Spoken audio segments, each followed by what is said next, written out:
భారతీయుడు 1 నేను నా జీవితంలో చిన్నప్పుడు నేను చదువుకునే రోజుల్లో భారతీయుడు 1 చూశాను.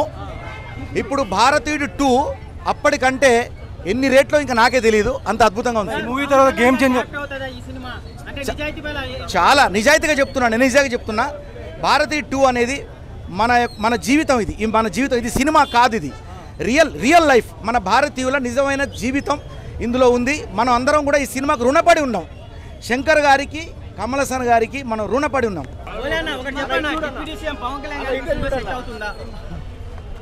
నేను చెప్తున్నా అండి, అంటే మీకు నిజంగా మీరు పవన్ కళ్యాణ్ అన్నారు కదా, అలాంటి పొలిటికల్ లీడర్ మనకు గుర్తుకొస్తారండి. నాకు నిజంగా చెప్తున్నాను, నాకు మళ్ళీ కమల్ హాసన్ గారిని చూస్తే పవన్ కళ్యాణ్ వచ్చారు. ఇది నిజం. అంటే నేను ఇప్పుడు చెప్పడం కాదు, భావాలు, ఆయన భావుకత, ఆయనకు ఉన్నటువంటి అంటే ఎలా ఒక మనిషి ఎలా అంటే ఈ దేశాన్ని ఎలా రక్షించాలి, ప్రజల్ని ఎలా కాపాడుకోవాలనేటువంటి ఆయన సంకల్పం ఈ సినిమాలో కనిపించింది.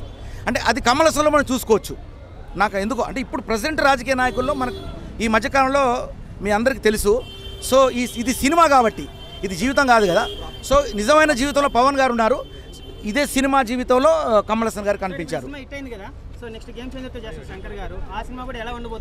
తెలియదండి, చూస్తేనే కదా చెప్పేది.